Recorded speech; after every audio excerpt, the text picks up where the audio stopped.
This is just a little pencil sketch of trees and the reflection in the water in a little area back behind the dollar store that I thought was just so pretty when the sun was going down one night. This is the actual photo here. I just think it's gorgeous. I love all the pretty green colors and that just a little bit of streak of blue right here and right here. This warmth just makes the painting so beautiful. So we'll see if my little sketch that I've done just so that I can see the lights and the darks, and I'm in the dark so you can hardly see this, but just so I can see where the lights and darks go. So tomorrow I can try doing a little painting, just a sketch for home, something to help me practice, because practice makes perfect. Good morning. You know, I used to wonder why people, when they do their videos, are like right in the camera. I think to myself, why don't you sit back? But it's very hard when you're filming yourself to try to find just the right spot with the right light. Anyway, I want to talk a little bit about painting quickly today. I'm going to do a very fast painting today, and it's just going to be all about light and shadow, dark and light, basically. And I'll show you a couple little tricks to get it in quickly. You can paint all the detail you want and take 3 weeks if you want to with a tiny little two-haired brush, and you can tap, tap, tap, tap, tap to try to simulate the 500,000 million leaves that are all over the trees. Or you can get it in quickly.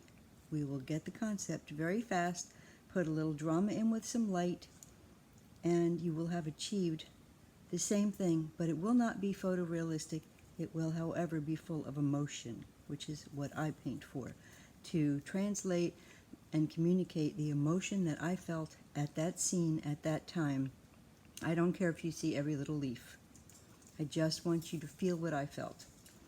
That's just my perspective on painting. Everybody has a different perspective, so if you just thrive on the concept of making your paintings look photorealistic, and you spent 6 weeks just doing every little thing on it, and it is startlingly realistic, I applaud you. I think that's fantastic. It's not the way I paint. I've done a couple of paintings close to that, but I lost my steam. I lost my emotion. I lost my interest. And other people just get more excited the more realistic they make it. And it keeps them engaged. It doesn't for me. So if I'm not engaged, my emotion is not in it, and I don't translate that. That's why I do quick paintings. And quick might be a week or two on it, or it could be done in a couple of hours, as in the case of plein air work. Anyway, we're going to do a very quick sketch here. And I am going to try to show you the concepts of light and dark, reflection, and all the different aspects of light very quickly in a little sketch that I did before I did the painting. By the way, you know, I'm painting at home. This is my studio. I have a little studio downstairs, but it also happens to be my laundry room and my extra canning supplies, and it gets very cramped at times. It's dark down there. It's not the best place in the world to paint, so sometimes I bring my stuff upstairs. So I'm painting in my home, and I paint hours every day, and it gets a little distracting. My poor family is tripping around my equipment, and it wrecks my house. And the birds are screaming in the background and you hear them, but I need some light, and I've got some skylights up here and it helps me. It's distracting. You know, the refrigerator's right there and you're trying not to eat all day long. You don't want to look at all your other jobs. Oh my gosh, I need to do laundry. Oh gosh, you know, I really should vacuum this rug or dust this furniture or clean these bird cages. If you go to work every day, you get away from your house and you go into your environment where your mind is engaged in only that. No matter how dirty your house is, you can't clean it. You have to do your job. and I try to do that here at home, it can be difficult at times. I could be in the middle of recording a video and somebody will call out to me, hey, where did you put the pie? Or, you know, what's for dinner? Or I can't find my sock. So you artists who work at home, I feel your pain. We also have the advantage of having our family around us all the time, not having to get dressed. As you can see, I never bother putting on makeup or fixing up for these videos. You just see me how I am. My house is often messed. You see that as it is, because if I spent all my time thinking about that, on top of trying to figure out how to do a website, on top of trying to figure out how to get my stuff downloaded to Instagram and Facebook, and there isn't time to paint. There isn't time to be creative. You can't just snap your fingers and be creative and say you have from 2 to 3 o'clock to be creative. After that, you have to make dinner. And after that, you have to work on your website. I just want to paint. That's all I really want to do. But I have to do a lot of other things too. I also happen to like to cook a lot, but anyway, you see my point. We have advantages and disadvantages of working at home. So I will give you my one apology. Excuse my home, excuse myself, and just love me the way I am. Because I'm just attracted to that little blue strip in the middle there and that warm undertone all around it. I think it's beautiful. If I come in here and I put a red shield over it, you can now see where the darks and the lights are. Kind of eliminates the color tones and helps you see the dark and the light. So if I hold my shield over my drawing, then I can decide, if I don't have a glare like I do, did I hit the lights and darks in the right places?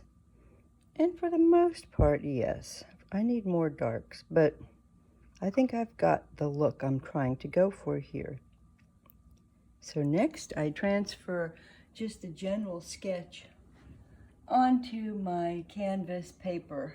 This is paper with linen over it. And I'm doing this in an effort to get rid of some of the excess canvases I have laying all around my house that I practice with. They're expensive and they take up too much space. This way I can just put all these together in one little pile and it'll be much more efficient. Anyway, I've got my idea down, so now I'm gonna go ahead and do the same thing I did with the pencil and scratch in the lights and the darks without a lot of detail. You can take a screenshot of this and it might help you later, just to show you the body tone, the body shadow, the cast shadow, the reflections, and the highlights. Those are the basic things that every painting needs to be successful. And for me, where the light meets the dark is my focal point. This is just showing you how, with a round ball, which could be anything from a piece of fruit to a person's face, where the reflections hit, where the body tone is, where the highlights are, where the body shadow is. If you look at this photo of my son's legs with all the hair on them, you can see directly under his foot is his body shadow, but casting toward the cabinets is the cast shadow. That's the difference between the two. Right at the base of the wall here is the body shadow, the shadow that every structure has, but cast away from that as the light is striking it from the other side toward the water is the cast shadow. Here is a great example of reflections. There is, if you look right at the bottom of these pieces of grass, is the body shadow. But today we see very colorful reflections in the water. Those are two different things. You try to figure out where the body shadow is and where the reflections are.